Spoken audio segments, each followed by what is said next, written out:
Now it so happens that Prabhupada came to my parents' home. My father was like a senator, a member of parliament.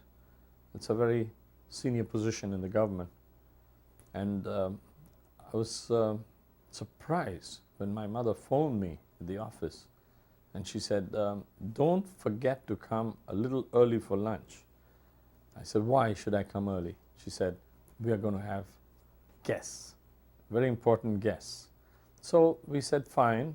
My father and I, instead of coming home at about 1, we came at 12:30. And when we entered our own home, we heard these devotees singing and dancing the Mahamantra. Now, mind you, at that time, I was a disciple of a Mayavadi, a very, very senior Mayavadi. His name was, as you know, this guy, everybody knew in India as a person who was very anti-Prabhupada person. And his name was Chinmayananda Swami. So I was shocked to see these Westerners dressed with dhotis and saris, with tilaks, and singing and dancing and just behaving as if they own my house. And they were all over the place. And my mother was loving this. She enjoyed this. And here was my father, who was quite senior. He was tolerant. He appreciated what Prabhupada was doing. And then after the kirtan and everything was over, they went and sat in the library room. And the first thing I remember Prabhupada told my father is, my disciples are getting a very bad name in India, and they're getting investigated by the CBI in India as if they are CIA members. This was in 1971. And they're having harassments. They don't get their visas. They sometimes are deported. They are sometimes arrested and things like this. And he said, these disciples of mine, they get up so early in the morning, they chant their rounds, they attend Mangalarti, they attend the classes, they're doing so much service for Krishna. Why don't you go in Parliament and get that investigation stopped? And all my disciples must have long-term visas. My father said, let me see what I can do. I could see what Prabhupada was doing. He was getting my family into devotional service. The next thing Prabhupada said was, you see this young man here? And all the eyes were on him. He's about 15 years old, and he was originally an associate with Lord Chaitanya. And my heart, I said, this is a con man. This guy really knows how to speak. And I was a Mayavadi follower. And I was, looking very, very carefully at Prabhupada, examining him. Then he said a very strange thing. He told my father, do you think you can adopt him and make him an Indian citizen? And my heart just sank. And that gentleman was Jai Pataka Swami. And my father said, let me see what I can do. During the course of the next few months, Prabhupada made my father a life member. I believe his number is 32. Today, of course, there are more than 25 or 30,000 life members in India alone. And Prabhupada gave his own personal books, the Bhagavad-gita, which he always kept with him. He gave his personal Krishna books, the Dinapan 2-volume Krishna books, his copy of Teachings of Lord Chaitanya, and I think Nectar Devotion and so on. And I was surprised my father gave a lot of money to Prabhupada. I thought, this man's really captured my father. Makes him do work, takes away all his money. And then I was telling my father, we better talk in the next room a little bit. I was about 31 years old. My father at that time must have been close to about 60 years old. So I told him, what are you doing? This man comes in our house and he's virtually asking you to do everything for him. And my father said, he's doing a very, very important duty. He is like the Vedic ambassador. He's spreading Indian culture. And nobody's done this before. And I appreciate it. And I'm going to help him. So, obviously, Prabhupada had captured the hearts of my parents. It's just the reverse of what I hear in this part of the world, where Prabhupada captured the hearts of the younger man, and it was the parents who were complaining about the younger man. Here was the opposite case. The young man was complaining about the relationship Prabhupada had already built with my parents. Prabhupada had a very soft corner for me, because I used to go and meet Prabhupada and argue with him. I'll tell you what happened. Prabhupada came and lived just exactly in the opposite building at Nepean Road leading to Warden Road. It's called the Sea Face Park. And every day I could see Prabhupada because he was there. This was before the Juhu temple was built or even conceived. And my wife and I used to go there, and out of just respect, I would offer my obeisances and listen to Prabhupada. But I was more following the Mayavad philosophy. And I kept on arguing with Prabhupada. I asked Prabhupada, Prabhupada, look, after all, it's Brahman which is supreme, not Krishna. Brahman takes the form of Krishna, Rama, Narsingh, etc. That's the basic philosophy of Mayavad. And Prabhupada visibly used to get very, very annoyed. And he would put up with my nonsense initially. He would even give prasadam, he would give his association. But he would say, who has told you all these nonsense things? This is all rascaldom. And then I would say, my spiritual teacher is Chinmayanand Swami. Ah, that rascal, the biggest Mayavadi in the world today. Ask him, if he is Narayan, why is he getting old? Why his teeth is falling off? Why his hair is getting grey? Why is he not looking young like Narayan? He's calling himself Narayan, he calls other Mayavadis Narayan, other Mayavadis call him Narayan. This is all nonsense. God is always God. He doesn't become God. We are always Jivatma. We'll always be Jivatma. We are parts and parcels of God, and the part and parcel can never be the same as the complete whole. And I was confused because Prabhupada's logic seemed quite clear. But I still wanted to make sure that he wasn't conning around, because when you come from a city like Bombay or New York, you meet so many such people. And in India, lots of these so-called spiritual teachers collected money and sold mantras and did all that nonsense. So then I would go back to Chinmayanand Swami and I would say, Swamiji, there's one question. Why do you get old? If you control Mother Nature, Mother Nature has the habit of making everything deteriorate. Why are you getting old? Can you not control that? And he would say, no, I have to look older so that people, respect me more. So I would go back and tell Prabhupada that he has to look older because people will respect him more. Prabhupada would say, that is rascaldom. He can't, he can never, because Mother Nature is under Krishna's control and not under his control. He will always be controlled by nature. You go and tell him that. So I'd go back and I would tell him that. And Prabhupada would usually quote some of the verses from Bhagavad-gita, And like Lord Krishna says, Sarva Bhuteshu Aham Brajabit Pita. I am the seed-giving father. And he can't be the seed-giving father of everybody. So slowly, over a period of 7 years, I tried to find fault or inconsistency in Prabhupada's books, teachings, tape recordings, etc. I couldn't find a single inconsistency or untruthfulness.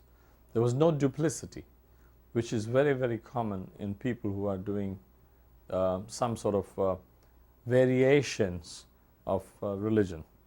But Prabhupada was sticking to the original teachings of Lord Chaitanya, the original teachings of Lord Krishna. It was unique.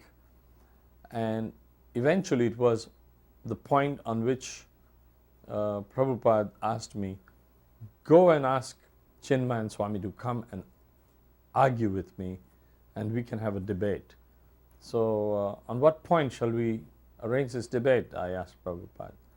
So Prabhupada said, we are going to debate on the point, is Chinmayan Swami going to lift the Govardhan hill or not? If he's God, he should be able to do that. God did it. And if he knows what's in my mind and everybody's mind, then he is God, he is Paramatma. But if he only knows the restricted thing about his own body, that too to some extent, not fully, he's just another human being who's trying to cheat God and he's trying to cheat everyone else. I went and told Chinmayan Swami, are you prepared to have this debate? We can arrange this debate. It will once and for all resolve this awful doubt I have now as to which of you two are the real spiritual master, as you say in America, who's the real McCoy? And so it was that Chinmayan Swami refused to attend this debate. And I asked Chinmayan Swami, can you please tell me whether you can know what's in the minds of everyone? Because God says, Paramatma, I am in everyone. So he knows what's going on. Can you do that? For instance, do you know what, I'll sit down now and I'll do some thinking, something different. Would you be able to write down what I'm thinking about? And he says, no, I can't, I'm not a mind reader. I said, no, we are not talking about reading minds. I'm talking about if you are really at a so-called elevated level where you are one with God, then you should know that. It's somewhat like, you plugged yourself into a computer which has all the memory of so many facts, and you should be able to retrieve that, information. So I asked him that, and he just couldn't do it. And then I surrendered to Prabhupada. I became his driver.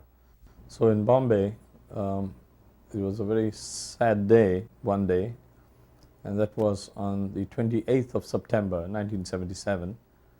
I got a phone call from Giriraj Swami, and that was at about 4:30 in the morning. And the most sad thing I heard from Giriraj Maharaj, he was crying on the phone, and he said, I want you to bring your big, in those days I had a big Dodge car. It was one of those huge cars in, the Americans used to make, where even you could sleep at the back. And he said, Prabhupada wants to leave his body. And I said, what? I never heard anybody say that somebody wants to leave his body. It sounded more like, he wanted to commit suicide or something. I said, what do you mean Prabhupada wants to leave his body? Where does he want to leave his body? He said he wants to go to Vrindavan, and he's leaving his body. He's going away. And we have to drop him at the station. But his body, because he hadn't eaten for nearly 6 months, he lived only on juice and charanamrit. So his body had depleted. There were hardly any muscles, and the bones and these veins were pressing, and it was very painful. So here was the person whom I had fought, and I had argued with. He was like a lion. He was a very, very fine debater. He could defeat anyone on the matter of philosophy. And then suddenly, when I saw Prabhupada that morning, I saw that he was very, very thin. And it's like Krishna says in the Bhagavad-gita, he had withdrawn himself, like a tortoise withdraws himself. So this morning, that's 28th September 1977, Srila Prabhupada decided to leave. And so for the first time I cleaned my car, because I didn't want Prabhupada to sleep in an unclean car.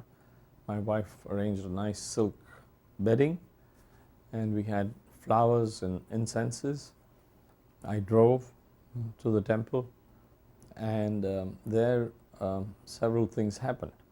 Number one, when Prabhupada was brought down from his quarters, it was in like a basket, a big basket, and reminded me of stories like Moses or Karna.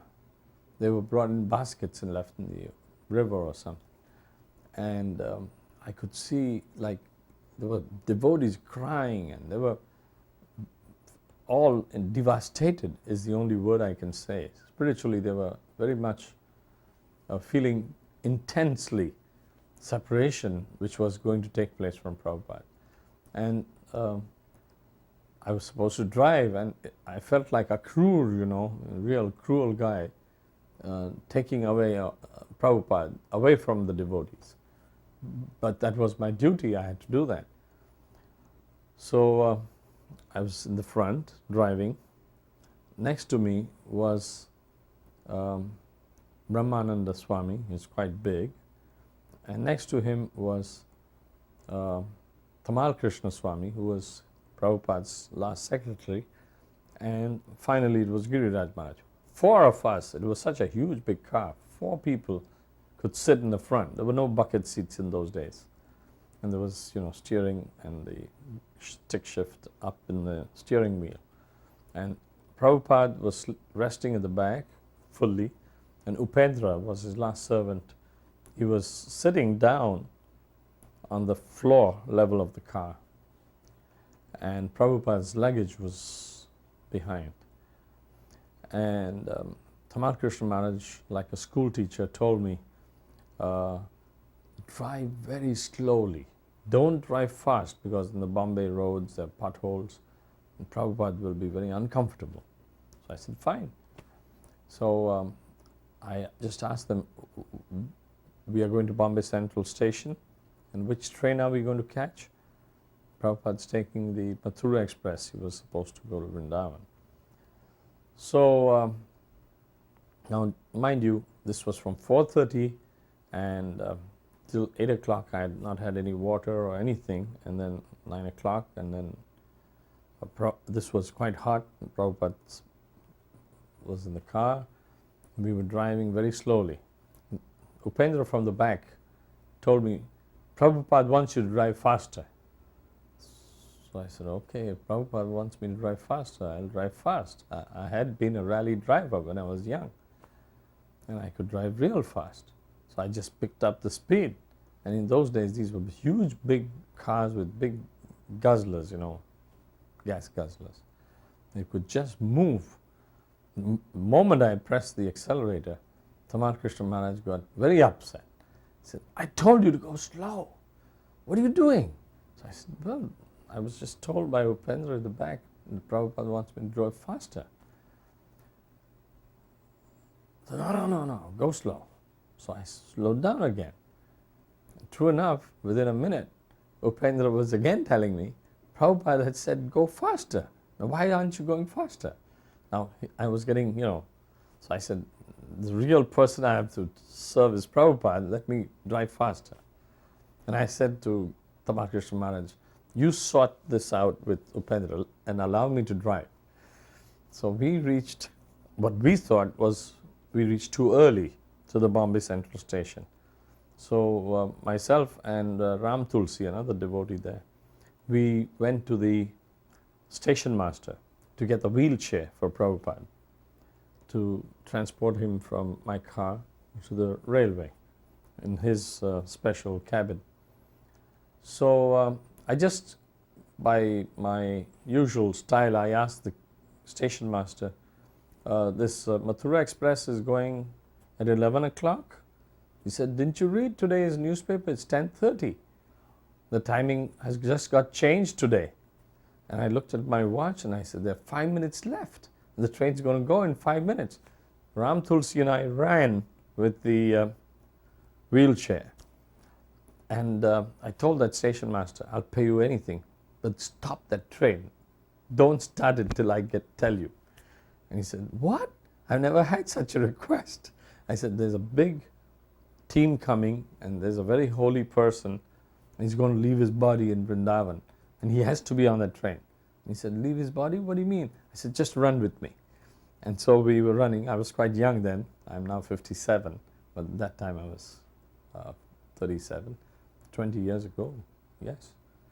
So we put Prabhupada in there. Oh, I told Giriraj Maharaj, you guys goofed. It's, you know, the train's going half an hour early today.